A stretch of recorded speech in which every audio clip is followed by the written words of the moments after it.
Did you ever think about the forces acting between the two charges? Your answer may be yes. हमने बहुत काम किया है Coulomb's law के अंदर। वहाँ पे फोर्स कैलकुलेट की थी दो चार्ज के बीच में जब वो कुछ डिस्टेंस पे सेपरेट होते हैं। उसके बाद उसकी हमने वेक्टर फॉर्म देखी, पोजीशन वेक्टर की टर्म्स में उसको कैलकुलेट किया और लास्ट में सुपरपोजिशन प्रिंसिपल भी किया। इतना कुछ तो जानते हैं, but I think one most important thing which we left, हमने छोड़ दी। कौन सी चीज़ थी वो? For a moment let's leave this topic at this point and think something different. दो आदमी हैं, वो एक दूसरे के ऊपर फोर्स एक्सर्ट करते हैं। पहलवान है, हाथ पकड़ के करते होंगे। आप किसी चीज़ को खींच रहे हैं, चेयर है उसको खींच रहे हैं तो हाथ से खींचना पड़ता है and something like that. There is something which is joining the two objects so that one can exert force on another.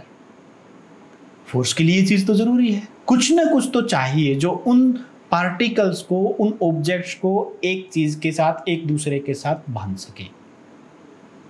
यहाँ पे हमने बात की थी प्रीवियस केसेस में, जितने भी +1 के अंदर हमने बहुत सारे ऐसे केसेस देखे हैं जिसमें हमने पुश और पुल करना पड़ता है। We are holding all the objects, but again we left one thing. वो क्या थी? आपने ग्रेविटेशनल फोर्सेस के बारे में देखा। ग्रेविटेशनल फोर्स में एक प्लैनेट दूसरे प्लैनेट या एक मासिव ऑब्जेक्ट दूसरे मासिव ऑब्जेक्ट के ऊपर फोर्स एक्सर्ट करता है, but they are not bounded by a rope. Then what is there? Similarly something here, when two charges interact with each other, there may be something which bounds them to exert force on each other. What is that physical quantity about which I am asking to you? वो है field, electric field.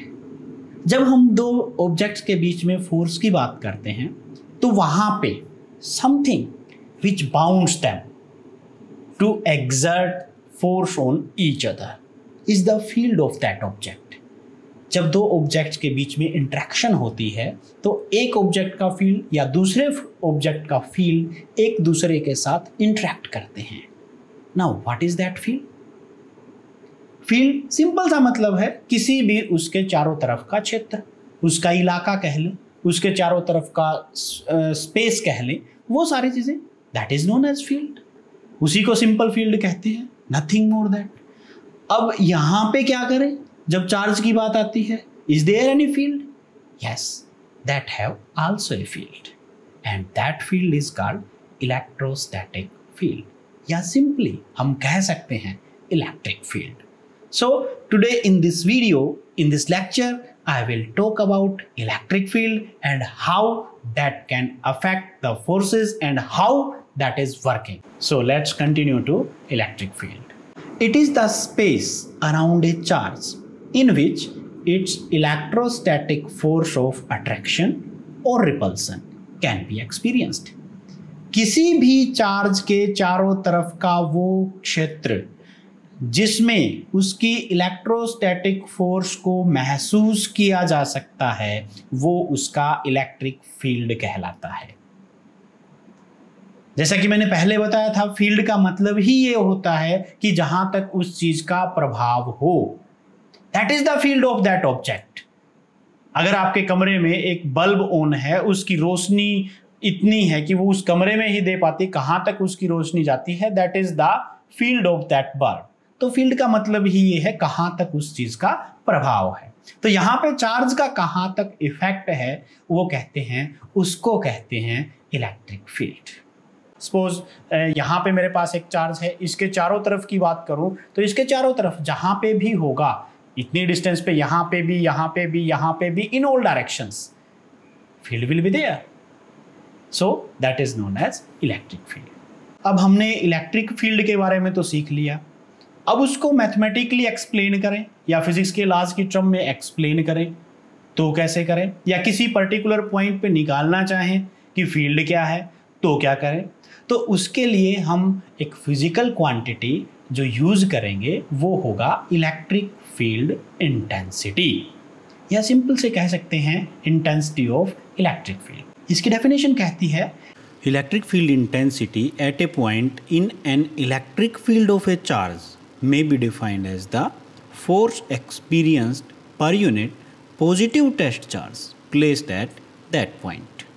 तो 2 point यहाँ पे ध्यान रखने के हैं। पहली बात तो ये कि इलेक्ट्रिक फील्ड इंटेंसिटी किसी पर्टिकुलर पॉइंट के ऊपर होगी, और कहाँ होगी? वो होगी किसी भी चार्ज के इलेक्ट्रिक फील्ड के अंदर। तो पहली रिक्वायरमेंट क्या है कि कोई चार्ज होना चाहिए पहले से, तब उसका इलेक्ट्रिक फील्ड बनेगा, और उस इलेक्ट्रिक फील्ड के किसी एक पॉइंट पे इलेक्ट्रिक फील्ड इंटेंसिटी होगी जिसको हम कैलकुलेट करेंगे। So let's drive an expression for electric field intensity at a point in the electric field of A charge. This can be written E is equal to F upon Q naught.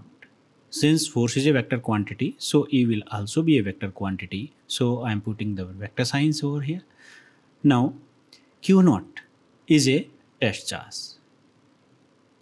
SI unit of this is force per unit charge.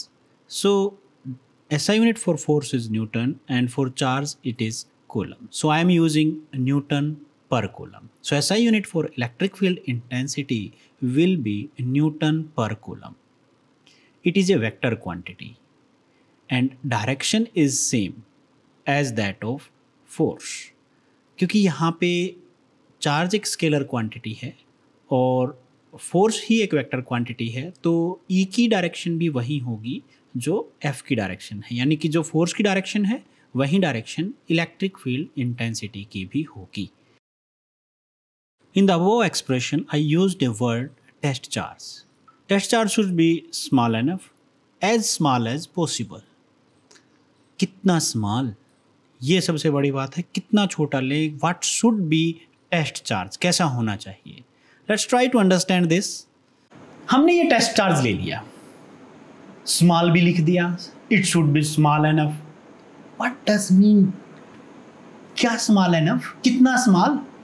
अगर test charge small होगा तो क्योंकि हम किसी दूसरे charge के field को test करना चाहते हैं, उसको देखना चाहते हैं कि वो फील्ड कैसा है, तो अगर हमारे पास चार्ज छोटा होगा तो उसका इलेक्ट्रिक फील्ड कम होगा इन कंपैरिजन टू जो जिसका हम टेस्ट करना चाहते हैं। तो उसके ऊपर किसका, जो छोटा चार्ज था, जो हमारा टेस्ट चार्ज था, जिसका फील्ड कम है, उसका उस बड़े चार्ज के ऊपर कोई प्रभाव नहीं होगा। It will not effect the field of the main charge. That's why we take test charge as small as possible. तो इसलिए टेस्ट चार्ज को जितना छोटा हो जाए उतना छोटा लिया जा सकता है। This is the important question, कई बार कंसेप्चुअल क्वेश्चन एग्जाम में पूछ लेते हैं, so take care of this. Now let's discuss electric field intensity at a point due to a point charge. For that let us consider we have this positive charge CQ which is situated at A. Now let us consider a test charge Q0 which is placed at P at a distance R from this charge. Since we have taken positive test charge, तो उन दोनों के बीच में जो force लगेगी वो repulsive nature की होगी और वो आउटवर्ड डायरेक्शन में लगेगी। ऐसा क्यों? क्योंकि like charges ripple each other. Now let's do the expression. Let AP that is equal to R, force on test charge placed at point P is F that is equal to 1 by 4 pi epsilon naught Q naught R square। क्योंकि यहाँ पे दो charge हैं, एक charge Q है और दूसरा charge Q naught है। That's why at the place of Q1 and Q2 we are using Q and Q naught divided by R square and R cap. R cap is a unit vector points Q to Q naught. अब direction देखेंगे force की, जो force की direction है जो R cap represent कर रहा है वो Q से Q naught की तरफ है।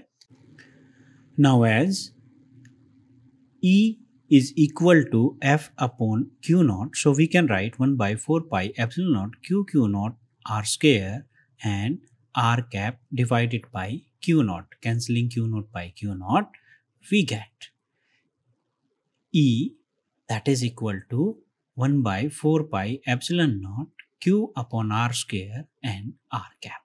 This is the electric field intensity due to a point charge exerted at point P. अब यहां पे अगर Q की वैल्यू 0 से ज्यादा है, it means charge is positive. Charge जब भी पॉजिटिव होगा तो जो इलेक्ट्रिक फील्ड होगा that will B radially outwards, वो चार्ज से बाहर की तरफ बनेगा।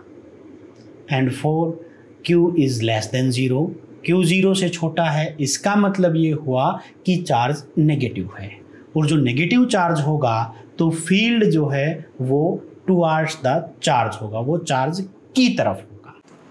अब इलेक्ट्रिक फील्ड इंटेंसिटी हमने कैलकुलेट की, but what is the difference between electric field and electric field intensity? Electric field चारों तरफ का क्षेत्र है, उसका स्पेस है। इलेक्ट्रिक फील्ड इंटेंसिटी उस इलेक्ट्रिक फील्ड के अंदर एक पॉइंट है। यहाँ पे चार्ज था, जैसे जैसे मैंने स्टार्टिंग बीच में बताया था यहाँ पे कि जैसे जैसे हम दूर जाएंगे इलेक्ट्रिक फील्ड घटेगा। इलेक्ट्रिक फील्ड घटेगा का मतलब उस पर्टिकुलर पॉइंट के ऊपर इलेक्ट्रिक फील्ड इंटेंसिटी कम है। इसके पास आए यहाँ पे इलेक्ट्रिक फील्ड इंटेंसिटी और ज़्यादा है, यहाँ पे इस तरफ आएंगे तो और ज़्यादा, दूर जाते जाएंगे तो घटती जाएगी। तो इलेक्ट्रिक फील्ड इंटेंसिटी ऐसे ऐसे सभी पॉइंट्स को माने तो वो क्या बन गया? Electric field. और उससे क्या पता चल रहा है कि electric field is continuously decreasing as we move away from the charge. तो इलेक्ट्रिक फील्ड उस जगह पे कितना तेज है उसकी जो मेजरमेंट है वो इलेक्ट्रिक फील्ड इंटेंसिटी है। सो इलेक्ट्रिक फील्ड की किसी पर्टिकुलर पॉइंट के ऊपर जो मेजरमेंट होती है उसको इलेक्ट्रिक फील्ड इंटेंसिटी कहेंगे। और जब हमने कूलम्स लॉ को वेक्टर फॉर्म में किया था, फोर्स एक वेक्टर क्वांटिटी थी, इलेक्ट्रिक फील्ड भी एक वेक्टर क्वांटिटी ही होगी। चलिए उसको भी देख लेते हैं एक बार। Electric field intensity in terms of their position vector. अभी तक वेक्टर फॉर्म में हमने इलेक्ट्रिक फील्ड इंटेंसिटी को कैलकुलेट किया था पॉइंट चार्ज के कारण। अब हम डिस्कस करेंगे पोजीशन वेक्टर। तो वेक्टर्स को पोजीशन वेक्टर्स में कन्वर्ट करना है जैसा हमने फोर्स के केस में किया था, सेम टाइप से यहाँ पे भी रहेगा। उसके लिए सबसे पहले हमें एक्सेस क्रिएट करने पड़ेंगे, कोऑर्डिनेट सिस्टम क्रिएट करना पड़ेगा। तो let us consider these are the two axes, one is called X and another is Y. Here the red color point is the point charge due to which we are going to find out the electric field, and green one is test charge. Let R1 be the position vector for the point charge and R2 be the position vector for our test charge. तो यहाँ तक ये consider हमने basic सी चीज़ें करनी है। अब इन दोनों के बीच की डिस्टेंस उसी तरीके से पहले हमने डिस्कस किया था, R रहेगी। Let this is at point A, that is charge Q, and point P is the test charge. और जो फोर्स लगेगी वो बाहर की तरफ लगेगी, ये हमें पता है क्योंकि repulsive force is there, that was discussed in the previous article. As we knows that F is equal to 1 by 4 pi epsilon naught Q naught R12 square R12 cap. ये हमने प्रीवियस केस में या पिछले articles में हमने पढ़ा था। इस तरह की चीज़ें बेसिकली हमने पढ़ी थी। R12 is the distance from R1 to 2, जो डायरेक्शन है R12 कैप की वो। Now, as electric field is equal to F upon Q naught, so in equation number 1, which is written above, we are just dividing that by Q naught. तो उसको सिर्फ Q naught से divide करेंगे तो वहाँ से पे Q से Q कैंसिल हो जाएगा। So I'm just writing 1 by 4 pi epsilon naught Q upon R12 vector modulus square of this and R12 cap. As we know that R12 cap is equal to R12 vector divided by its magnitude, and also R12 is equal to R2 vector minus R1 vector. So using all these terms in these equations, we get E vector, that is electric field, is equal to 1 by 4 pi epsilon naught. यहाँ तक बिल्कुल same है। उसके बाद Q यहाँ तक भी ठीक है, बट नीचे R12 वेक्टर की जगह पे we are using R2 minus R1 vector and modulus and its cube. Again R12 cap की जगह पे हम यूज करेंगे R2 vector minus R1 vector. So this was the electric field intensity in terms of their position vector. तो position vector की term में हम आसानी से यहाँ पे कर सकते हैं. ये R2 माइनस R1 मोड का क्यूब जो आया है वो वेक्टर जो यूनिट वेक्टर था उसकी जगह पे हमने वेक्टर प्लेस किया है, उसकी वजह से आया. अब एक क्वेश्चन आपके लिए. Find the electric field intensity due to a 9 nano coulomb charge at a distance 3 metre from that charge. Very simple. आप आंसर दीजिएगा, कमेंट्स के अंदर नीचे लिख सकते हैं आप आंसर जो भी होगा. जो भी इसके वीडियोस के जितने भी प्रीवियस वीडियोस हैं या ये वीडियो है, इससे रिलेटेड जितने भी पीडीएफ होंगे वो मैं टेलीग्राम चैनल के ऊपर आपके साथ शेयर करूंगा. टेलीग्राम का लिंक नीचे डिस्क्रिप्शंस में दिया हुआ है, वहाँ से सारे नोट्स पीडीएफ नोट्स आप डाउनलोड कर सकते हैं. हर रोज़ का वीडियो लेक्चर जो भी होता है मैं टेलीग्राम के ऊपर पोस्ट करता हूं, तो आप उस टेलीग्राम चैनल को भी सब्सक्राइब कर लें, नीचे लिंक में दिया हुआ है. या आपके पास टेलीग्राम है तो उसमें सर्च कर सकते हैं भौतिक IQ. भौतिक IQ जैसे ही सर्च करेंगे तो आपको टेलीग्राम के अंदर दिख जाएगा और वहाँ से आप चैनल को सब्सक्राइब या चैनल से जुड़ सकते हैं. खैर, अब यहाँ पे इस क्वेश्चन के अंदर एक इम्पोर्टेंट चीज़ जो मैं बताना चाहता हूँ सोल्व करने से पहले सोचना एक बार, वो ये कि यहां पे मैंने आपको चार्ज 9 नैनो कूलम का दिया है. 2 बार सोचना इसको सोल्व करने से पहले. मैं एक बार फिर बता रहा हूं, मैंने आपको चार्ज 9 नैनो कूलम का दिया है and you are calculating electric field in terms of newton per coulomb. What does means? आप न्यूटन पर कूलम, एक कूलम चार्ज के ऊपर फोर्स निकालेंगे.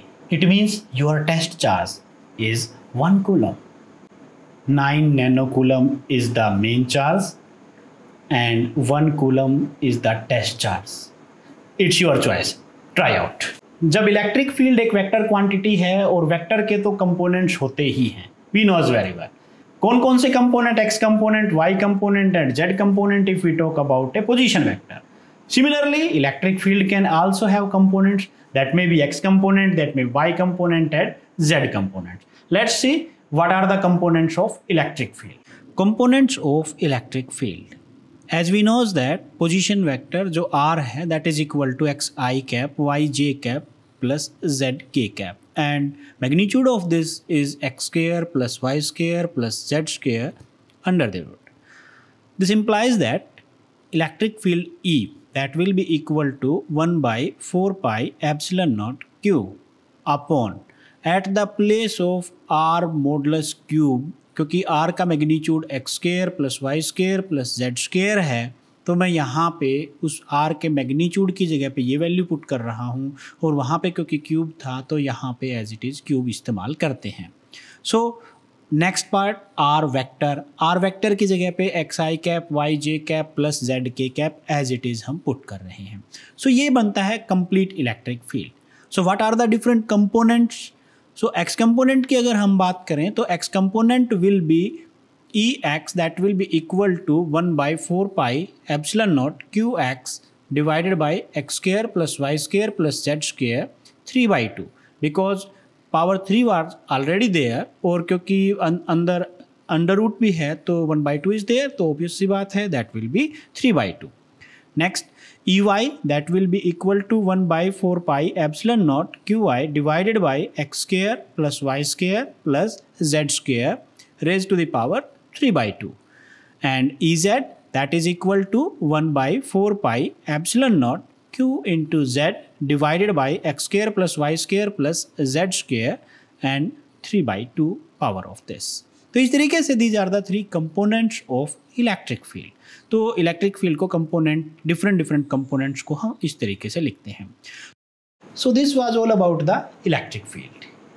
नाउ मैंने आपको इसमें एक क्वेश्चन दिया है, उस क्वेश्चन को सोल्व करके कमेंट्स कीजिए। और इसका वीडियो जो आपको दिखाई दिया था, जितना भी बीच में मैटर था सारा का सारा, वो मैंने जैसे पहले बताया भौतिक IQ टेलीग्राम चैनल के ऊपर मैं शेयर करूँगा। तो वहाँ पे आप सर्च कर सकते हैं। टेलीग्राम एप्लीकेशन आपके मोबाइल में आपने डाउनलोड की होगी, व्हाट्सएप जैसी ही है, उसमें सर्च कीजिए भौतिक IQ। भौतिक IQ सर्च करेंगे तो आपको वो चैनल नज़र आएगा, वहाँ पे आप सब्सक्राइब कर लें। और वहाँ पे जैसे ही चैनल को, ग्रुप को आप ज्वाइन करेंगे, आपके पास नोटिफिकेशन जब भी वीडियो अपलोड होगा वो सारी चीज़ें आपको मिल जाएंगी। Thank you very much.